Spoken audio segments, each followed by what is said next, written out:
Hai Sobat BKN, ketemu lagi di Q&A. Aku Selvina, mau menjawab 5 pertanyaan pilihan di media sosial dan kanal pengaduan BKN. Langsung aja aku bacain ya. Oke, pertanyaan pertama, saya seorang ASN golongan 4A. Semenjak tahun 2019, maaf yang saya tahu kalau ASN 4A tanpa ada jabatan sudah tidak bisa naik golongan lagi ke 4B. Apakah kebijakan itu masih berlaku sampai sekarang? Kalau memang demikian, apa solusinya supaya saya bisa naik golongan ke 4B? Oke, jadi pangkat golongan PNS mulai dari pangkat rendah hingga pangkat tertingginya atau biasa disebut dengan pangkat puncak tergantung dengan jenis jabatan dan kualifikasi pendidikan yang dimiliki. Jika Sobat BKN ingin naik pangkat ke 4B yang melampaui pangkat puncaknya saat ini dengan jabatan pelaksana, maka solusinya adalah dengan meningkatkan kualifikasi pendidikan yang lebih tinggi, yakni S3 untuk pangkat puncak 4B. Beralih ke pertanyaan kedua, izin bertanya, apakah kalau sudah mempunyai ijazah S2 yang mungkin tidak linear dengan jabatan fungsional, apakah boleh mengajukan pencantuman gelar? Jawabannya adalah bisa secara ketentuan pencantuman gelar, selama memang ijazah yang diperoleh valid.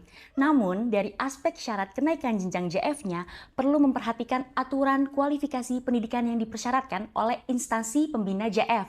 Contohnya, ada JF yang mempersyaratkan ijazah S2 yang linear dengan bidang JF-nya untuk bisa naik jenjang berikutnya. Jadi, sebagai JF, perlu pastikan juga syarat dan ketentuan mengenai kualifikasi pendidikan JF-nya. Kalau dari segi data kepegawaian, sudah aman dan dapat diusulkan. Beralih ke pertanyaan ketiga, setelah lulus CPNS, kapan sih bisa mengajukan izin belajar? Jawabannya adalah, jadi kalau posisinya Sobat BKN baru berstatus sebagai PNS dan ingin melanjutkan studi, maka harus menunggu minimal 1 tahun sejak diangkat sebagai PNS. Hal ini sudah diatur dalam ketentuan dalam Surat Edaran Menteri Pan-RB nomor 28 tahun 2021. Oh iya, saat ini hanya dikenal istilah tugas belajar, mandiri maupun non-mandiri. Lanjut ke pertanyaan keempat. Pertanyaan terakhir, pendidikan S1 pangkat 3D, jabatan JF ahli muda, angka kredit sudah memenuhi untuk kenaikan jenjang atau KJ, tapi formasi penuh. Apakah bisa KP saja tanpa KJ? Terima kasih Bapak Ibu BKN. Baik, secara aturan, tidak semua kenaikan pangkat bagi JF harus disertai dengan UKOM kenaikan jenjang. Misalnya dari 3C ke 3D, karena proses naik jenjang bertahap sesuai dengan pangkat golongannya.